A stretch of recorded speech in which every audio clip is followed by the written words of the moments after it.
नमस्कार, उत्तराखंड का एक खास बुलेटिन देख रहे हैं आप और मैं हूं आपके साथ शिपवन शर्मा। तो चलिए शुरुआत करेंगे बुलेटिन की। उत्तराखंड में पहली बार हो रहे विश्व आयुर्वेद कांग्रेस और आरोग्य एक्सपो का आयोजन हो रहा है। देहरादून परेड ग्राउंड में आयोजित हो रहे सम्मेलन का मुख्यमंत्री पुष्कर सिंह धामी और केंद्र आयुष मंत्री प्रताप राव जाधव ने शुभारंभ किया। सम्मेलन के लिए देश विदेश से आयुर्वेद विशेषज्ञ उत्तराखंड पहुंचने शुरू हो चुके हैं। विश्व आयुर्वेद कांग्रेस और आरोग्य एक्सपो में 3 दिन इंटरनेशनल असेंबली का आयोजन में केंद्रीय आयुष मंत्रालय के स्तर पर विदेशों में स्थापित आयुष चेयर के प्रतिनिधि इस असेंबली में आयुर्वेद पर विचार विमर्श करेंगे। 4 दिन तक चलने में सम्मेलन में आयुर्वेद चिकित्सा को बढ़ावा देने पर मंथन किया जाएगा। इसके अलावा आयुर्वेद विशेषज्ञ 600 शोध पत्र प्रस्तुत करेंगे। विश्व आयुर्वेद कांग्रेस के लिए 6500 से अधिक डेलीगेट्स ने पंजीकरण करवाया है और इसके अलावा आयुर्वेद फार्मा कंपनियों की ओर से 300 स्टॉल्स की प्रदर्शनी भी लगाई गई। एक्सपो में आम लोगों का स्वास्थ्य प्रशिक्षण के लिए 12 आयुष क्लिनिक भी संचालित की जाएंगी। विषय है कि मैं आप सभी का 10वीं विश्व आयुर्वेद कांग्रेस और आरोग्य एक्सपो 2024 में स्वागत कर रहा हूं, जो कि हिमालय की गोद में बसे देहरादून शहर में आयोजित हो रहा है। यह आयोजन दुनिया भर के आयुर्वेद से जुड़े सभी हितधारकों के लिए अत्यंत महत्वपूर्ण है। हमेशा की तरह 10वीं विश्व आयुर्वेद कांग्रेस को आदरणीय प्रधानमंत्री जी का भी आशीर्वाद प्राप्त है। मुझे आपके साथ साझा करते हुए खुशी हो रही है कि आदरणीय प्रधानमंत्री जी के नेतृत्व में पिछले 10 वर्ष में की गई पहलों के फलस्वरूप आज आयुष उत्पादों के निर्माण क्षेत्र में 8 गुना वृद्धि हुई है। इसके साथ ही आयुष और हर्बल उत्पादों का निर्यात आज विश्व के 1 से 50 से अधिक देशों में किया जा रहा है। इस सम्मेलन का विषय डिजिटल हेल्थ और आयुर्वेद परिप्रेक्ष्य है। जैसा कि हम सभी जानते हैं, आयुर्वेद सदियों से यथार्थ व्यक्तिगत उपचार पद्धतियों पर आधारित रहा है। मुझे ये जानकर प्रसन्नता होती है कि आज के समय में आर्टिफिशियल इंटेलिजेंस, मशीन लर्निंग और अन्य डिजिटल टेक्नोलॉजी जैसे आधुनिक वैज्ञानिक उपकरणों के आगमन के साथ आयुर्वेद भी इन तकनीकों को अपना रहा है ताकि इसे सटीक आधारित स्वास्थ्य प्रणाली के रूप में और भी अधिक प्रगति की जा सके। आज हम 5,500 से अधिक प्रतिनिधियों की उपस्थिति में यहाँ एकत्र हुए हैं, जिनमें 54 देशों से 350 से अधिक अंतर्राष्ट्रीय प्रतिभागी भी शामिल हैं। मुझे खुशी है कि इस सम्मानित सभा में ऐसे प्रतिभागी डिजिटल हेल्थ पर चर्चा करेंगे और आयुर्वेद पर इसके विभिन्न दृष्टिकोणों पर विचार विमर्श करेंगे। मैं आप सभी का दिल से आभार व्यक्त करता हूं कि आपने आयुर्वेद की शाश्वत ज्ञान को मनाने के इस ऐतिहासिक आयोजन में शामिल होकर सम्मानित किया है। विश्व आयुर्वेद कांग्रेस एक साथ आने वाली विचारों, संस्कृतियों और नवाचारों का संगम है। लगभग 150 वैज्ञानिक सत्रों और 13 सहायक कार्यक्रमों के साथ, जिनमें अंतर्राष्ट्रीय प्रतिनिधि सभा, गुरु शिष्य बैठक और औषधीय पौधों पर भी चर्चा शामिल है। हम विचारों और ज्ञान का एक गतिशील आदान प्रदान देखेंगे। आभार व्यक्त करता हूं कि उन्होंने विश्व आयुर्वेद के इस महासम्मेलन को, इस महायज्ञ को देवभूमि उत्तराखंड में आयोजित करवाने का निर्णय लिया। ये हमारे लिए बहुत ही गर्व की बात है कि देवभूमि उत्तराखंड और द्रोण की नगरी देहरादून में 50 से भी अधिक देशों के प्रतिनिधि और 6000 से अधिक विशेषज्ञ भाग ले रहे हैं और यहाँ पर आरोग्य उत्सव में लगाए गए 250 से भी अधिक स्टॉल आयुर्वेद की वैश्विक स्तर पर जो स्वीकारता है उसका यहाँ पर प्रमाण दे रहे हैं। ये सम्मेलन आयुर्वेद के क्षेत्र में परस्पर ज्ञान साझा करने व विभिन्न शोध कार्यों को बढ़ावा देने के साथ साथ सहयोग और व्यापार के भी नए अवसरों को भी सर्जित करेगा, उनको भी बढ़ावा देगा। भाइयों बहनों, सभी जानते हैं कि देवभूमि उत्तराखंड योग और आयुष की प्राचीन काल से ये भूमि रही है। आयुर्वेद और औषधीय संपदा की प्रज्ञा भूमि रही है। हमारे प्रदेश में पाए जाने वाली औषधियां, जड़ी बूटियों ने आयुर्वेद को आरोग्य के आधारभूत तत्व के रूप में स्थापित करने में महत्वपूर्ण भूमिका निभाई है। भाइयों बहनों, आयुर्वेद विश्व की एक ऐसी विशिष्ट चिकित्सा प्रणाली है जो प्राचीन काल से ही मानव सभ्यता का आरोग्य सुनिश्चित करती आ रही है। आयुर्वेद के विषय में कहा जाता है कि आयुर्वेद वेदयति बोध्यति इति आयुर्वेदः, यानी कि आयु रूपी जीवन का ज्ञान करवाने वाली और विज्ञान को ही आयुर्वेद कहा जाता है। आयुर्वेद मात्र जड़ी बूटियों और औषधियों तक ही सीमित नहीं है, बल्कि आयुर्वेद जीवन जीने की एक विशिष्ट कला है। और हम सब लोगों ने कोरोना महामारी के समय में ये बहुत नजदीक से महसूस किया, जब दुनिया की अनेक विधाएं फेल हो गई थी और उस समय हम अगर सबसे ज्यादा किसी प्रणाली पर आधारित रहे थे तो वो यही हमारी आयुर्वेद की प्रणाली है।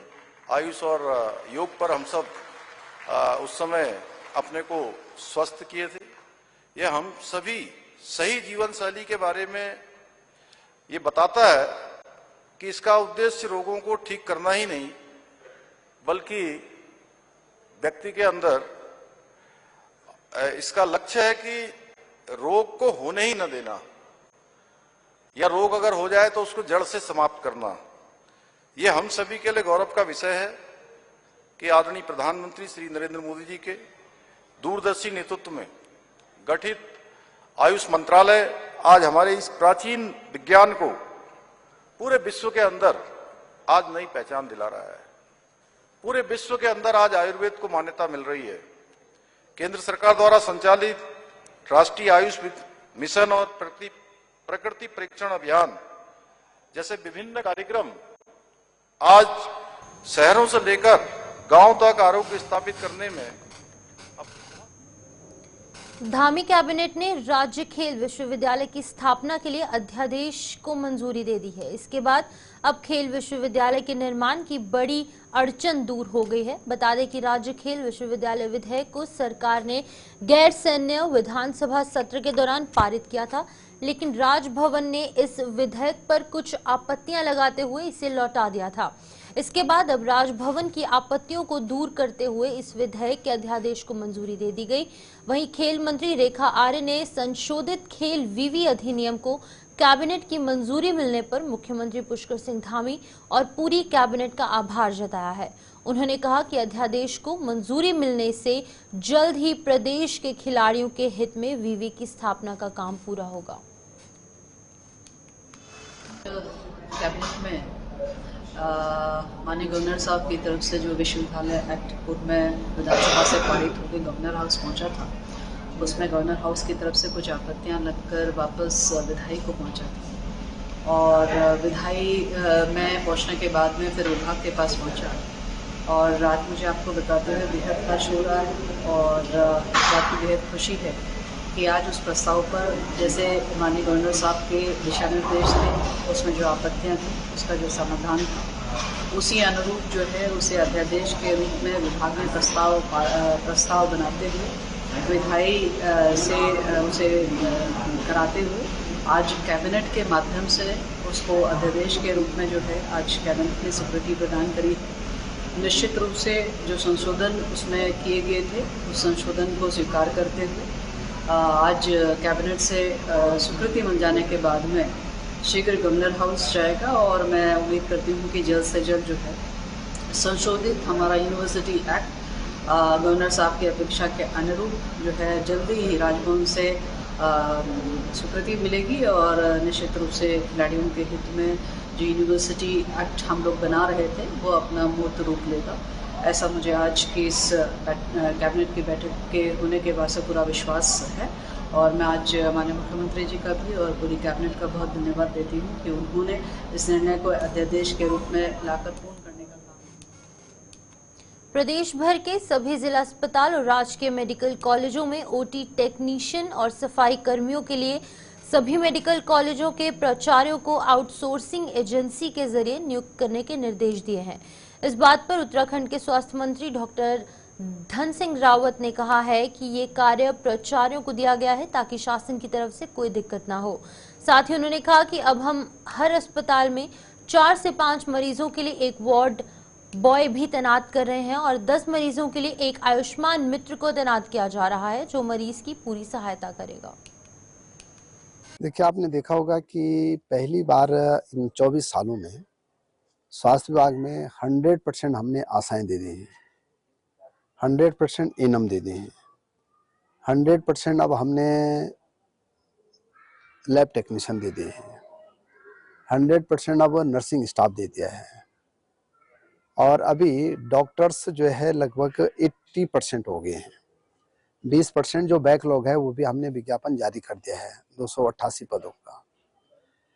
अब कई जगह डिमांड ये थी कि भाई हमको ओटी टेक्नीशियन चाहिए, हमको जो है जो सफाई के लिए जो है कार्मिक चाहिए, तो अब हमने इसके लिए भी हर डिस्ट्रिक्ट हॉस्पिटल को भी और मेडिकल कॉलेजों को भी आउटसोर्स एजेंसी बनाने के लिए कह दिया है कि वो आउटसोर्स से जो है नियमानुसार जितने उनको पद चाहिए, कहीं 300 चाहिए, कहीं 250 चाहिए, कहीं 500 चाहिए, तो हमने उनको बोल दिया है और ये अधिकार भी प्राचार्यों को दे रखा है ताकि शासन में जो है दिक्कत न रहे। तो मुझे लगता है कि सभी जगहों का विज्ञापन आ गया है और अब हम ये भी कर रहे हैं कि 4 से 5 मरीजों पे एक वार्ड बॉय दे रहे हैं ताकि मरीज को कोई दिक्कत न हो। 10 मरीज पे हम एक आयुष्मान मित्र दे रहे हैं। तो आयुष्मान मित्र इसलिए दे रहे हैं कि मरीज को जो है समय पे खाना मिल रहा है कि नहीं मिल रहा है। कई बार मरीज एकल रहता है, उसके तीमरदार उसके साथ में नहीं रहते हैं, तो हमें चाहते हैं कि आयुष्मान मित्र जो है उसकी पूरी सहायता करेगा। कई बार मरीज को एक जगह से दूसरे कमरे में शिफ्ट करना पड़ता है, तो आयुष्मान मित्र उसका पूरा काम करेगा। तो ये काफी चीजें हम लोग स्वास्थ्य के क्षेत्र में कर रहे हैं।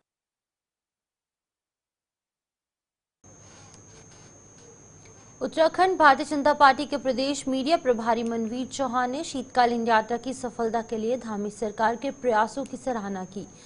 उन्होंने कहा कि सरकार के ये प्रयास राज्य की आर्थिकी के लिए मील का पत्थर साबित होंगे। मनवीर चौहान ने कहा कि बारहमासा यात्रा को लेकर सरकार गंभीर प्रयास कर रही है और इसी के तहत यात्रियों को GMVN के होटलों में 25% रियायत, पंच बद्री केदार के साथ शीतकालीन गद्दी स्थलों के पास व्यवस्था, ढांचागत विकास, यात्रा मार्ग पर होटल, पार्किंग, खाने पीने और स्वास्थ्य आदि व्यवस्थाएं दुरुस्त करने का निर्णय लिया गया। राज्य निर्माण से पूर्व से ही सभी शीतकालीन यात्रा की जरूरत को जानते थे।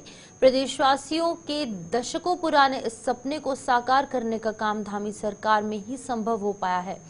इस दौरान उन्होंने विपक्ष पर निशाना साधते हुए कहा कि पर्यावरण और अन्य कारणों की आड़ में ऑल वेदर प्रोजेक्ट का विरोध करने वालों के लिए ये एक करारा जवाब है। हमारे प्रदेश के यशस्वी मुख्यमंत्री माननीय पुष्कर सिंह धामी जी राज्य की आर्थिकी एवं रोजगार को बढ़ाने के लिए लगातार अनेकों कार्य कर रहे हैं और राज्य की आर्थिकी की रीढ़ मानी जाने वाली 4 धाम यात्रा शीतकाल में भी उनके प्रवास स्थलों से उसका शुभारंभ हो, वहां पर यात्रा सुचारू हो, इसके लिए सरकार के द्वारा प्रयास किया गया है और माननीय मुख्यमंत्री जी के द्वारा केदारनाथ के प्रवास स्थल ऊखीमठ से इसका विधिवत रूप से पूजा अर्चना के साथ शुभारंभ भी किया गया है और इसके प्रोत्साहन के लिए अब यमुनोत्री के खरसाली से, गंगोत्री के मुखवा से और बद्रीनाथ के ज्योतिर्मठ जोशीमठ से भी यात्रा का और तेज गति के साथ शुभारंभ हो। इसके लिए माननीय मुख्यमंत्री जी और माननीय मंत्रीगण इन यात्राओं में वहां पर शामिल होंगे, यात्रा को प्रोत्साहित करेंगे। इसके साथ ही सरकार के द्वारा, आदरणीय मुख्यमंत्री की द्वारा गढ़वाल मंडल के जो हमारे गेस्ट हाउस हैं उनमें यात्रियों को आने के लिए प्रोत्साहित करने के लिए 25% किराए में छूट देने का भी ऐलान किया गया है। निश्चित रूप से सरकार के प्रयासों से उत्तराखंड राज्य में तीर्थाटन के साथ पर्यटन को भी बहुत बढ़ावा मिलेगा और यहाँ पर देश और विदेशों से जैसे 4 धाम की यात्रा पर लोग आते हैं। विकासनगर में 533 करोड़ रुपए सीवेज लाइन के लिए प्रस्तावित हुए हैं। वहीं विकासनगर की आधी आबादी को इस योजना से वंचित रखा जा रहा है। इसके विरोध में कांग्रेस के पदाधिकारी और कार्यकर्ता विरोध कर रहे हैं। इस मामले को लेकर कांग्रेस ने विकासनगर के केसर बाग से एक जन जागरण अभियान और हस्ताक्षर अभियान कांग्रेस द्वारा चलाया गया, जिसमें उन्होंने कहा कि जिम्मेदार लोग आधी आबादी को इस प्रस्तावित योजना से वंचित कर रहे हैं और आधे क्षेत्र में सीवेज की लाइन बिछाई जा रही है और आबादी को इससे वंचित रखा जा रहा है, जिसका कांग्रेस पदाधिकारी और कार्यकर्ता जो है वो पुरजोर तरीके से विरोध कर रहे हैं। इसी संबंध में ये हस्ताक्षर अभियान और जन जागरण अभियान चलाया गया है। 535-33 करोड़ की योजना जो विकासनगर में आई है, उसमें इतनी बड़ी आबादी को अपनी लापरवाही से कह दें या क्या कह दें, उस लापरवाही के तहत जो है इतनी बड़ी आबादी को छोड़ दिया गया, वंचित कर दिया गया है। आज जब सबसे ज़्यादा आवश्यकता इस नई बस्तियों के अंदर है, वहाँ पर इस योजना का लाभ इन लोगों को नहीं मिल पाएगा, तो किस लिए नगर पालिका में सम्मिलित किया गया था जब कोई सुविधाएं नहीं दी जा रही हैं और उसके ऊपर दावे किए जा रहे हैं कि जो है हमने इतनी बड़ी योजनाओं को यहाँ पर लेकर आ गए हैं। तो वो खोखली योजना है। सिर्फ इसलिए जन जागरण अभियान आम जन के माध्यम से चलाया जा रहा है। हस्ताक्षर अभियान हमारा चल रहा है और हम जगाने की कोशिश कर रहे हैं उन जनप्रतिनिधियों को जो जब डीपीआर बन रही थी, जो उस समय सोए हुए थे, जिन्हें इस बारे में पता नहीं था कि इसमें क्या होना है। नहीं तो ये कारण क्यों छोड़ने का? अब ये तो वो जिम्मेदार लोग बताएंगे। हमने पोस्टर लगा के पूछा है कि इसमें जिम्मेदार कौन है। विकासनगर जो नगर पालिका के लिए पूरा जो 550 करोड़ रुपया का जो फंड आया हुआ है, जैसे सीवर लाइन के लिए, पानी की लाइन के लिए, और उसमें सब पता चल रहा है, हमें पता चला है कि ये केसरबाग के लिए सीवर लाइन के लिए मना कर रहे हैं कि नहीं होगी। क्यों मना करा आपके? वो लोग ही बता पाएंगे। एक्चुअल रीजन क्या है वही पता नहीं चल रहा है। और जबकि पूरा केसरबाग के लिए आ रखा है फंड, तो फिर ये आधा जो केसरबाग है विकासनगर के लिए आ रहा है, तो केसरबाग को क्यों वंचित किया जा रहा है? और जबकि अगर ये लाइन अभी नहीं पड़ेगी तो बाद में कब पड़ेगी? मुझे नहीं लगता कि बाद में ये लाइनें पड़ेगी। दूसरा, उसमें जब ये टैक्स हाउस टैक्स वगैरह आएंगे तो उस समय हम लोग भी उसमें कोई टैक्स वगैरह नहीं देंगे। जब तक हमें प्रॉपर सुविधा नहीं मिलेगी तब तक हम लोग कोई टैक्स नहीं देंगे। इसलिए हमें यह बहुत जरूरी है। सेलाकुई थाना क्षेत्र के देहात क्षेत्र मांडूवाला में देर रात चेकिंग के दौरान पुलिस और बदमाशों के बीच मुठभेड़ हुई। मुठभेड़ के दौरान बदमाश के पैर में गोली लगी, जिससे कि इलाज के लिए अस्पताल में भर्ती करवाया गया। पुलिस ने घायल बदमाश के पल्सर मोटरसाइकिल, 280 और 315 बोर का देसी तमंचा और खोखा कारतूस बरामद किए। एसएसपी द्वारा घटनास्थल पहुंचकर घटना की जानकारी ली गई। साथ ही अस्पताल पहुंचकर घायल बदमाश के बारे में भी जानकारी ली। मुठभेड़ में घायल बदमाश थाना क्लेमेंट टाउन का हिस्ट्री शीटर है, जिस पर गैंगस्टर सहित 14 संगीन अपराध दर्ज हैं, जिसकी पुलिस लगातार तलाश कर रही है। घायल बदमाश की पहचान लक्ष्मण सिंह रावत उर्फ लकी पुत्र विजय सिंह रावत निवासी गोकुल धाम थाना क्लेमेंट टाउन देहरादून के रूप में हुई है। जौनसार बाबर के रहने वाले एक व्यक्ति अमित चौहान के द्वारा जौनसार बाबर की संस्कृति पर वीडियो एंड रील बनाई गई थी, जिसमें कुछ अश्लील वीडियो बनाकर सोशल मीडिया पर वायरल की गई, जिससे जौनसार बाबर के निवासियों में इसको लेकर काफी आक्रोश दिखाई दे रहा है। विकासनगर के डाक पत्थर रोड तिराहा पर काफी संख्या में जौनसार बाबर के युवा और अन्य लोग एकत्रित हुए और अमित चौहान का पुतला दहन किया। उन्होंने कहा कि अमित चौहान के द्वारा जौनसार बाबर को बदनाम करने की कोशिश की जा रही है। मामला कुछ इस तरीके से है कि एक अमित चौहान नाम का युवक है, और पीछे उसका एक मामला लड़की के साथ भी आया गया है। लेकिन वो पूरे समाज, जैसे हमारा जौनसार बाबर है, वो एक संस्कृति के लिए जाना जाता है, नाच गाने के लिए जाना जाता है, उसी को वो यूट्यूब पर दिखाता भी था। लेकिन अभी आने वाले जो अभी समय है, इस टाइम पर उसकी एक वीडियो वायरल हुई थी। उसके बाद जब उसका चेक करा गया तो उसका एक चैनल बना हुआ है जिसमें वो वीडियो प्रॉपर्ली डालता रहता था महीने में। बहुत सारी वीडियोस उसमें आई भी है और पैसे कमाने का वो साधन उसने बनाया उसे। लेकिन इससे हमें तो कोई मतलब नहीं है कि वो वीडियो कैसी भी बनाए, लेकिन वो दैनिक जीवन में हमारे समाज का नाम यूज करता था कि हम जौनसारी हैं वगैरह वगैरह। तो ऐसा उसे नहीं करना चाहिए और उसका बहिष्कार करना चाहिए। पूरे जौनसार बाबर के जो भी युवक है, वीडियो वायरल करता था, जिस तरीके का अश्लील वीडियो वायरल करता था, वो नहीं करनी चाहिए। क्योंकि इससे हमारे युवाओं को, अगर सोचो, आप खुद ही सोचो कि अगर युवक देखेंगे हमारे उम्र के, तो ये सोचेंगे ये वायरल होने का अच्छा माध्यम है, इससे हमें पॉपुलैरिटी मिल सकती है। जैसे आप लोग संस्कृति बचाने का प्रयास, हाँ जी, जैसे कनॉट पैलेस में देख लो, इस तरह के अगर कार्य करता तो आप लोग क्या कदम उठाओगे? कदम ये उठाएंगे, हम तो अभी अपने लेवल पे बहिष्कार उसका करेंगे और हम युवाओं से भी यही अपील करते हैं कि उसका बहिष्कार करना चाहिए। ऐसे लोगों को देखने से युवाओं पर गलत इम्पैक्ट पड़ेगा और आने वाले टाइम पे समाज में बहुत ज्यादा नेगेटिविटी फैलेगी। क्योंकि सारे लोग ऐसे ही, अगर ऐसे लोगों को अगर फॉलोअर बनाएंगे, ऐसे लोगों को अगर फॉलो करेंगे तो हमारे लिए घाटा है। आपका नाम? मेरा नाम मंसूल चौहान है। एक व्यक्ति है अमित चौहान, जो संस्कृति को लेकर जगह जगह वीडियोस बना रहा था और प्रचार कर रहा था कि हम संस्कृति को बचाने के लिए काम कर रहे हैं। लेकिन जो उसकी वास्तविक हकीकत है, वो व्यक्ति पूर्व में भी जेल जा चुका है किसी लड़की के मामले में, और अभी कुछ ही दिन पूर्व उसकी अनैतिक रूप से और अश्लील वीडियोज लोगों के बीचों में वायरल हो रही है, जो हमारे समाज को कलंकित कर रही है। तो ऐसे लोगों का हम लोग विरोध करते हैं और जहां भी वो मिलेगा, अगर हमें मिलेगा तो हम उसका मुंह काला कर देंगे। किस तरह का बहिष्कार करोगे अगर आगे? हम ऐसे लोगों को समाज में एक्सेप्टेबल नहीं करते हैं। हम लोगों से भी अपील करेंगे कि ऐसे लोगों का बहिष्कार करें। आपका परिचय? कांति चौहान हूँ, निवर्तमान प्रधान। रुड़की में अग्निवीर भर्ती को लेकर प्रशासन ने पूरी तैयारी कर ली है। अग्निवीर भर्ती 11 दिसंबर से 21 दिसंबर तक चलेगी। भर्ती को लेकर अभ्यर्थियों का आगमन रुड़की में शुरू हो चुका है। वहीं भर्ती को लेकर पुलिस प्रशासन के द्वारा रूट डायवर्जन प्लान भी तैयार कर दिया गया है। भर्ती को लेकर युवाओं में जोश दिखाई दिया।